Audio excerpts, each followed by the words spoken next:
Akkam jirtu kabajamtoonni fi jaallatamtoonni maatii chaanaalii MIKO nagaa keessanii nagaa koodha waaqayyo nagalatu toleerra viidiyoo haaraadhaan walitti deebineerra isa dura garuu wanta dursee isinitti himuun qaba. Tole duraan akkuma beekamu torbaniin viidiyoo tokko isinii gadhiisaa tureerra. Amma garuu isa akkas torbaniin viidiyoo tokko sure sana jijjiiruudhaan jechuudha. Torbanitti viidiyoo lamas ta'uu danda'a, viidiyoo sadiis ta'uu danda'a, viidiyoo tokkos ta'uu danda'a. Beekamu jechuudha yeroo guyyaa nuyi itti viidiyoo gadhiisnu. Kanaaf jecha isin wanti isinirraa eegamu subscribe gochuudhaan mallattoo bilbilaasee bukkeedhaan jirtu al tokko cuqaasuudhaan ol godhadhaa. Nuyi gadhaa isinii jenna sababiin isaaf immoo viidiyoo nuyi gadhiisnu dafee akkasin biraan gahuudhaaf jechuudha. Guyyaa nuyi gadhiisnu hin beekamu waan ta'eef kanaaf jecha subscribe godhaa gadhaa isinii jenna. Gara viidiyoo har'aatti yeroo isin dabarsu kunuunsa iskiriinii irratti argaa jirtan kana maal akka fayyaduu fi akkamitti akka viidiyoo yuutuubii keenyaa irra keenyu walii wajjin ilaala jechuudha. Amma gara viidiyoochaatti isin dabarsa na wajjin tura.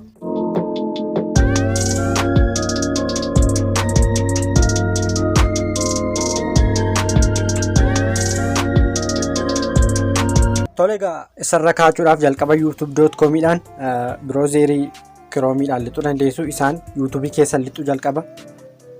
Tole yuutuubiin haala kanaan naabanii jira. Warri kompiitaraan fayyadamtanis akkuma kanatti fayyadamuu dandeessu. Waan isteeppii mandeemu kana deemtu tokkuma jechuudha. Tole jalqaba irratti mallattoo loogoo keessanii kan chaanaalii keessanii al tokko cuqaastu. Sanaan booda itti aansuudhaan YouTube Studio kan jettu kana al tokko itti buutu.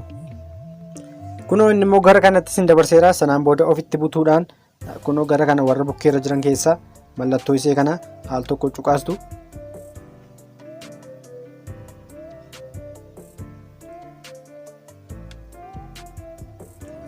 Sanaan booda viidiyoo keessan hunda isaa isin gadhiistanii jirtan jechuudha.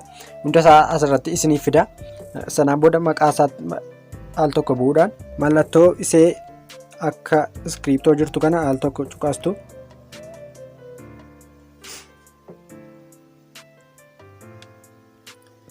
Sanaan booda bukkee kana indiskiriin kan jedhu kana jira, kaardis kan jedhu jira. Kunoo warra kana lamaan jechuudha.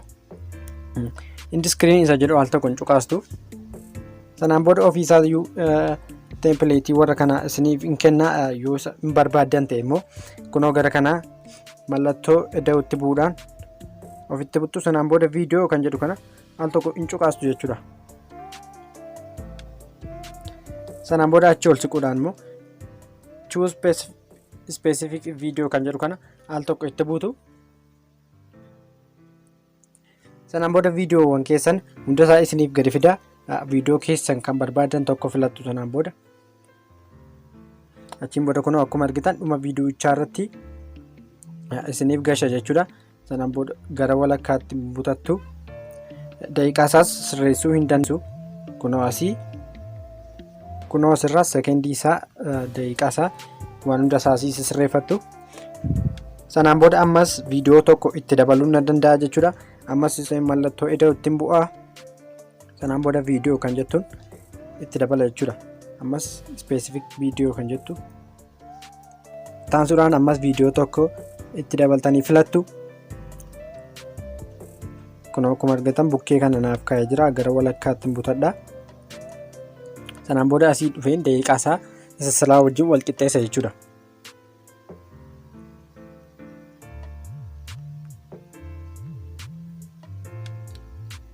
Erga akkas gootanii gidduutti immoo mallattoo kan subscribe jettu dhufuu qabdi waan ta'eef isa itti dabaluudhaaf ammas mallattoo ida'uu sanatti butanii subscribe isee jettu isee al tokko filattu jechuudha. Sanaan booda isa immoo akkas butuudhaan gara walakkaa kanaatti hin fidattu. Isas daqiiqaa isaa sirreessuu qabdu. Warra sanaa wajjin wal qixxee fidachuu qabdu jechuudha.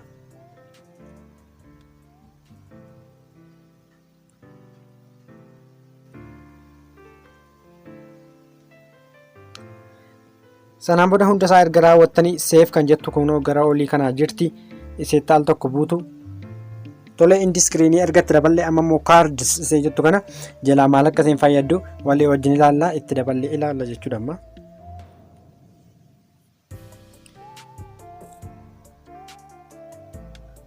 Kunoo akkuma argitan viidiyoo dabaluu dandeessu, pileeylistii dabaluu dandeessu, chaanaal keessan ala chaanaalii biraas irra kaa'uuf hin dandeessu jechuudha. Amma viidiyoo dabaleen isin agarsiisa. Kunoo viidiyoon barbaade tokko filadheen ittiin bu'aa jechuudha.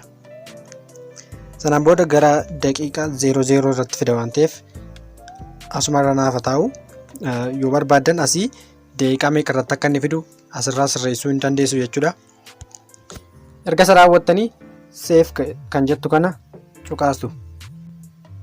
Amma yuutuubii akka aappii isaa keessa galuudhaan maal akka inni fakkaate lixeen isinitti argisiisa jechuudha. Kun amma akkuma argitan viidiyoocha banuuf hin jedha. Maal akka inni fakkaatu wajjin ilaalla. Maal akka inni ta'e jechuudha. Gaafa banu kun akkuma argitan seensila kaardii jedhee irra kaa'e kun haala kanaan dhuftee jirti jechuudha. Gaafa isin itti buutan kun gara viidiyoo seensila kaardii jedhee irra kaa'e sana naaf fida jechuudha. Kun haala kanaani inni iskiriinii irra kaa'e immoo maal akka inni fakkaatu achi buteen isinitti argisiisa.